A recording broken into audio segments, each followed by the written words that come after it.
Different type of video today, as you guys can tell. I wanted to take this test because the last time I took this test was like 4 or 5 years ago, because I took this for a subject that we had at uni. I believe I was a freshman, so that had to be one of our first year courses. And now I graduated, obviously, so I just wanted to take this test again and see how different the results are. I don't think I have the results from 4 years ago anymore. I'll have to look for that, and I'll put them up on the screen if I can find them. If you guys decide to take it as well, let me know your results in the comments. Now, I do remember there was like a crap ton of questions, so I don't think I'll put every single question in the video because then this video would be an hour long. All right, first question is already, you make new friends regularly. No. You spend a lot of your free time exploring various random topics that pique your interest. Agree. Seeing other people cry can easily make you feel like you want to cry too. It depends what they're crying about. I'll go like slightly disagree. You often make a backup plan for a backup plan. I try to. You never know what's going to happen. So an example I have for this is like when I used to host a lot of events, I tried to have like backup scripts just in case something goes wrong. I always try and have like a backup spiel ready. I try to have a backup plan. You usually stay calm even under a lot of pressure. Nope.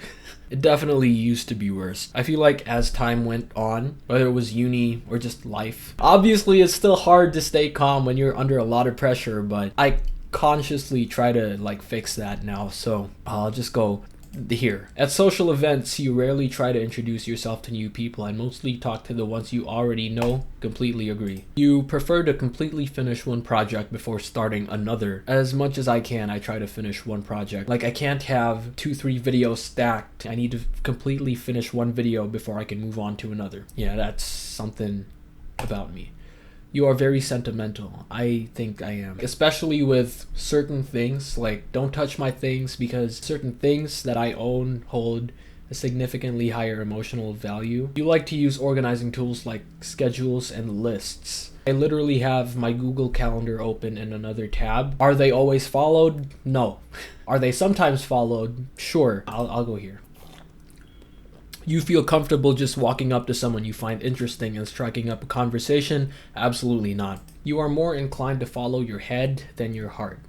I don't think so. I feel like if I followed my head, I would be very traditional. Graduate, which I did graduate, but after that, you know, get a good job, work a 9-to-5, work at corporate, whatever, get a decent salary and just keep working until you die. I feel like that's the typical traditional life. And so I definitely feel like I'm one to follow my heart more than my head. You usually prefer just doing what you feel like at any given moment instead of planning a particular daily routine. I like to have a little plan out. Like usually on Mondays, that's when I do laundry. That's when I change the sheets. That's when I bathe my dog. Things like that. You know, it's not exactly a every single day thing, but certain days I like to have a little list of what I want to do, so I'll go here. You rarely worry about whether you make a good impression on people you meet. It depends on the person I'm meeting. If the person I'm meeting is someone I respect, I want to make a good impression, I want to put my best foot forward, then obviously I am gonna worry. But if I'm meeting someone that I just don't care about, then obviously I'm not gonna care. I'm not gonna worry. So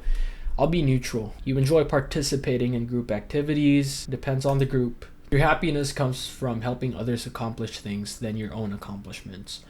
Hey man, you know, there's definitely happiness that you get from both. If you help someone achieve a certain thing, then obviously you're happy. But also if you achieve your own things, then you're also happy. So this is another neutral one. Damn. You are interested in so many things that you find it difficult to... Yes, you are prone to worrying that things will take a turn for the worst. Yikes. Yes. You know, whether it's this YouTube thing, whether it's the government, the economy, or just life, you never know what's going to happen. You avoid leadership roles in group settings. Generally, yeah, like especially at university, generally. But if you guys watch my university vlogs, the more I try to avoid leadership roles, the more they keep coming to me, so... You are definitely not an artistic type of person. What? Well, considering the amount of theater productions I've been a part of, and also if you guys watch my vlogs, you know I'm very much into drawing. I'm very much into just making things. So I feel like I am slightly artistic, whether it's like literal arts and crafts or the performing arts. Not an artistic person. Disagree. You enjoy watching people argue? Nope. You tend to avoid drawing attention to yourself. That's tough, because in a public setting, I definitely try to just be a wallflower. I try to not make anyone notice that I'm there. So there's that, but at the same time, I'm on YouTube. So that's also considered drawing attention, a crap ton of attention to myself, or trying to. I'd have to go neutral, or just slightly agree. Very slightly. Your mood can change very quickly, yes. You lose patience with people who are not as efficient as you. I don't know, this is tough. I will say this. My professors know this, my classmates know this.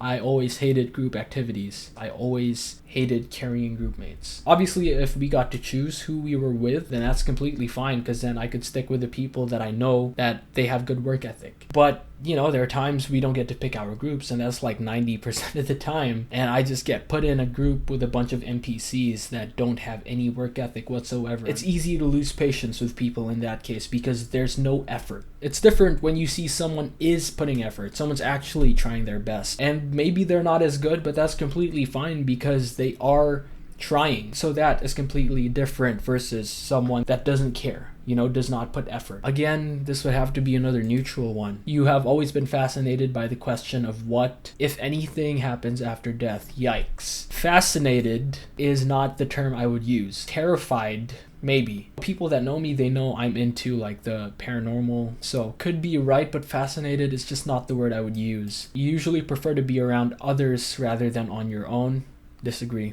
You become bored or lose interest when the discussion gets highly theoretical. I guess it depends what the discussion is about. You could be discussing something like a fictional book or a fictional movie. I feel like that's completely fine if you go like, hypothetically, this. But if you're discussing something that's just like the government, the economy, things like that, I feel like it's dumb to go theoretical. I'll put slightly agree. After a long and exhausting week, a lively social event is just what you need. Absolutely not. You enjoy going to art museums? It depends on what type of art. If it's just abstract paintings, I don't know about that. But if we're talking like sculptures, realism paintings, yeah, I like museums. So I'll go, not all the way agree, but agree. You have a to-do list for each day. I wish I just had that military discipline where it's just like, wake up, make your bed, shower, do your drills, hit the mess hall. I don't know what they do, but you know what I'm talking about. Like I said, certain days I have goals that I want to hit, I have things that I want to do, but in terms of an everyday to-do list, I'll just put slightly agree. You rarely feel insecure. I wish I could say that I'm never insecure, but I would be lying. You avoid making phone calls. Absolutely. You often spend a lot of time trying to understand views that are very different from your own. I mean, it's hard not to, especially if you watch or listen to a podcast of two hosts and those two hosts share very like opposing views on certain topics. In that case, then yes, I do spend a good amount of time like trying to understand views that are different from my own. I'll go agree, but not all the way. In your social circle, you are often the one who contacts friends, initiates activities. Absolutely not. If your plans are interrupted, your top priority is to go back on track as soon as possible. Agree, for sure. You are still bothered by mistakes you made a long time. Yes. I don't know why. I know it's like live in the moment, forget the past, but there's just times I could be editing, you know, I could be doing laundry, I could be taking a dump. All of a sudden, a memory that I've been trying to suppress just comes right back to the freaking Inside Out TV. It just replays in my head a bunch of times. I'm always just like, I definitely can say I'm still bothered by past mistakes. You rarely contemplate the reasons for human existence or the meaning of life. Rarely contemplate. Disagree. Maybe not all the way. It's hard not to. Your emotions control you more than you control them.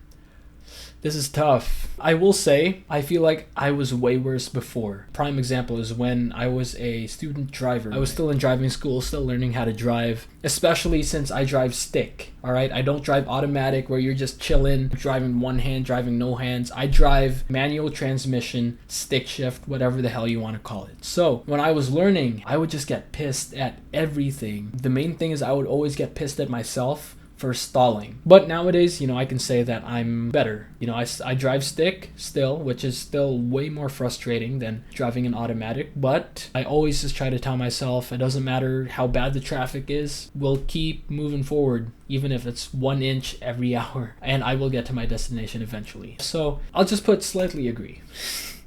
Because you boy still has a temper. I'm not gonna deny that. It's gotten better, at least in my opinion. Your personal work style is closer to spontaneous bursts of energy than organized, consistent efforts. Yes. You would love a job that requires you to work alone most of the time. Yes, absolutely. Why do you think I'm doing this? You feel more drawn to places with busy, bustling atmospheres than quiet, intimate places. Completely disagree. I like being in my lonesome. You know at first glance how someone is feeling. Nope. I feel like thinking that you know how someone feels at first glance is very presumptuous. So, absolutely not. You never know how someone's feeling. You never know what someone is going through. So, completely disagree. You often feel overwhelmed. Yeah, not completely. Maybe a couple of years ago this would be my answer, but not really now. You struggle with deadlines. I don't think I do. I mean, especially when I was at uni, I don't think I ever struggled with a deadline. Especially if I was working alone, not with a group. I get my work done way quicker when I'm working alone, so I don't think I struggle with deadlines. You feel confident that things will work out for you. Yikes. That's a loaded question, man. Hey, look, all I know is I'm confident that the big man upstairs is looking after me every single day. I trust him, so... Oh, what do you know? It's exactly the same as my results years ago. What was the point? Nah. Okay, let's check this out. Come on, let's see. Let's see what we got. I'll be honest, I don't remember if I was INFJ-T. I do remember I was INFJ advocate. So I guess 4 years later, still pretty much the same dude. Advocates are quiet visionaries, often serving as inspiring and tireless idealists. 96% introverted, very accurate. Introverted individuals tend to prefer fewer yet deep and meaningful social interactions, definitely, and often feel drawn to calmer environments. 52% intuitive, 48% observant. Okay, so this is very down the middle. Intuitive individuals are very imaginative, open-minded, and curious. They value originality and focus on hidden meanings and distant possibilities. Oh wow, this is right down the middle as well. Feeling individuals value emotional expression and sensitivity. They place a lot of importance on empathy, social harmony, and cooperation. I don't know about this last bit. I wish I could see the description of this other thing as well, because it's right down the middle. So 72% judging. That sounds so bad. Judging individuals are decisive, thorough, and highly organized. I wish. They value clarity. I do. Predictability and closure, preferring structure and planning to spontaneity. Yeah, I remember one time I was talking to my sister, we were talking about traveling, and I was talking about how important itineraries are when traveling, and she was telling me, no, I just want to do whatever the hell I want, I don't want an itinerary, blah, blah, blah. Yeah, obviously, but the itinerary is there so that you can put everything that you want to do, and you can take into account logistics, different pricing, time of day you want to do different things. So yes, I definitely prefer when things are planned versus when things are just, let's do this, all of a sudden, let's do this. 60% turbulent. Turbulent individuals are self-conscious. Whoa. And sensitive to stress, sense of urgency in their emotions, and tend to be success-driven, perfectionistic, and eager to improve. Look at her desk. This is a freaking war zone, kind of like my desk. Okay, wow, I completely forgot about all of this. We have strengths and weaknesses, romantic relationships, friendships, parenthood. Okay, I'll probably read this in my own time. Advocates, you may know. So these people apparently are advocates as well. How do they know this? I have no clue, but yeah, I'll read this in my own time. If I were to say I was surprised, I'd be lying. But some of those were cut very close, 52% versus 48%. They were very down the middle, so could have gone either way depending on how I answered certain questions. But yeah, this has been me taking the MBTI test.